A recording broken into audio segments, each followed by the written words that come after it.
everybody. Welcome to July with the Eclectic Readers Club. This month we have been focusing on the genre of foreign language or bilingual books, and we've had the theme of space. So today I thought it'd be fun to talk about some language. Language is a funny little thing now, isn't it? Because with language, it's something that we all share. In fact, we even share it with the rest of the animal kingdom. But within humans alone, we have developed language that there's thousands of languages. I think it lists at over 7,000 languages currently in the world. And within that, then we have many different dialects as well, depending on where you are regionally. So language is this concept that's so widely shared.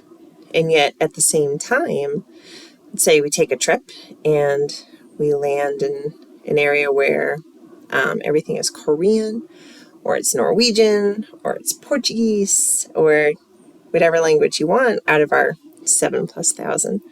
And suddenly you may have this incredible struggle with another human being trying to figure out from them, how do I get from point A to point B? How do I order a peanut butter sandwich at a restaurant? Like, how do I function? So we share it, and yet it's this thing that can cause enormous confusion and havoc in our lives because we don't share the exact thing. We have a lot of versions of it. So even within a language, then, let's take English. Yes, there's English, but then what type of English? So you might have English, you might have American English, you might have Australian English. Like, there's a lot of different varieties just of English. And then if you even take American English, let's get it that far narrowed down. Well, then if you live in New York, it's going to be a very different English than what they're speaking down in Alabama, which is then going to be a very different English from what they're speaking up in Michigan, which is then going to be a very different way from the way that they're going to talk over in Oregon, or try going down and listening to the Creole version of English. Like, there's a lot of different varieties of English. And then upon that one, so we take it from languages down to a language, down to a region, a regional dialect. Well, then on a personal level, our own lives and experiences then influence our language from there. Because where we're born, our family and our area determines what language we speak. We are not born with a gene for English or a gene for Chinese. Like, that's not how it works.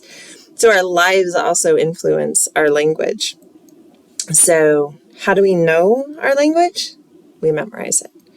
And this beast up here, a little brain that stores things in memories, now that is a tricky little sucker who has to take so many thousands and thousands of bits of information and stockpile them in our brain. I mean, who knows how many words we have at our disposal, right?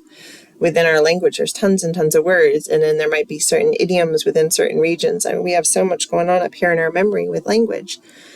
So it becomes not just the words we know, but it's how we use them, how we put them together, and that ties into our memory and how they're stored.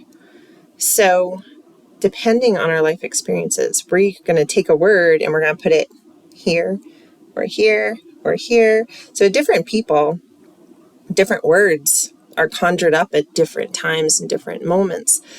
Therefore, even within this little region, you might have very different ways of speaking from person to person.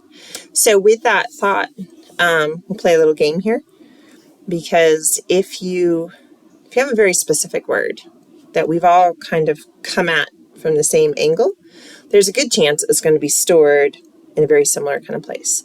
So if I say a word and you try to think of the very first word that pops to mind, we're just going to see how similar or how different they might be.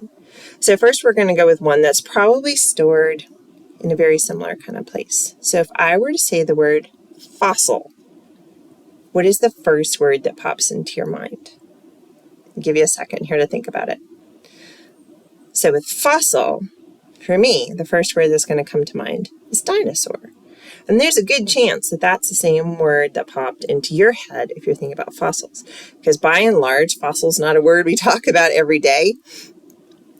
So by and large, if we've heard the word fossil, it's probably when we've been talking about dinosaurs, talking with our kids about them or teaching something about them. Like that's generally when we're going to have fossil in there. It's often going to relate to dinosaurs.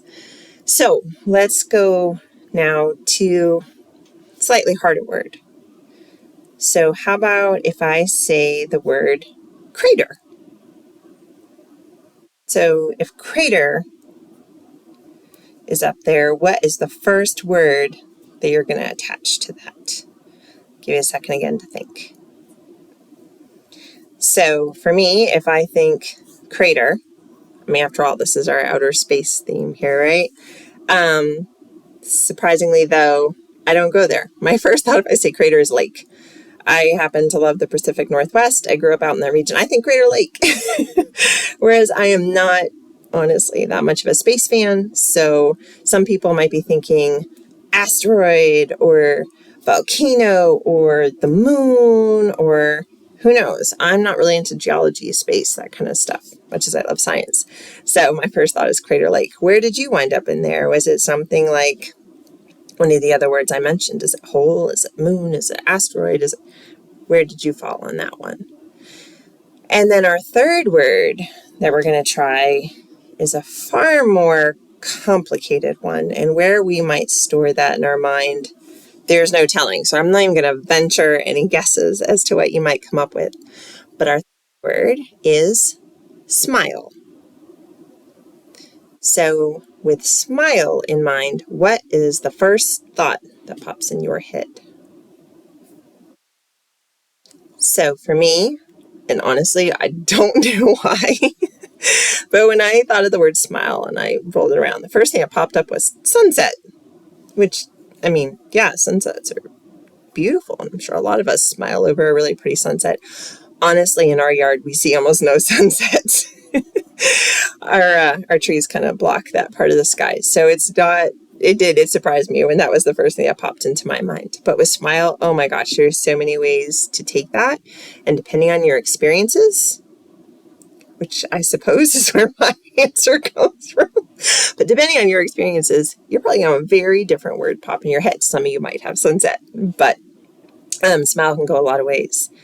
So, yeah, it can be a fun game to play, or if you get a couple people together, like if it's over, the dinner table or something, try each of those words on people and see what springs to mind. And another way you could do that too is just everybody write down their thought. So tell them the word, have them write down their thought, and then have each person act it out like charades or like Pictionary style.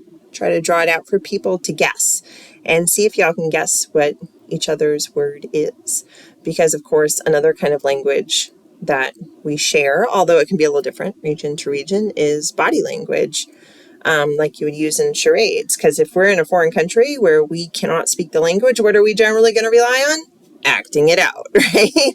That's kind of our fallback. So we do have body language that we can use to communicate.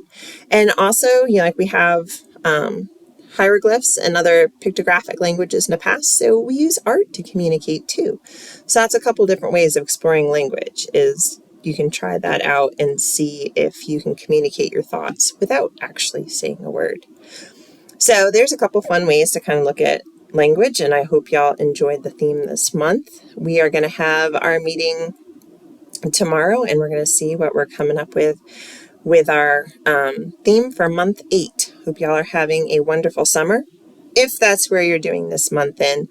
As always with these, do it at your own pace. If you want to just hit a month now and then, that sounds fun. If you want to start from the front and work your way forward, or if you want to keep up with us, go for it. But just keep reading. That's the important part. Keep exploring, keep reading, stay curious, and go play with some language. Hope y'all have a great day. Thanks for watching.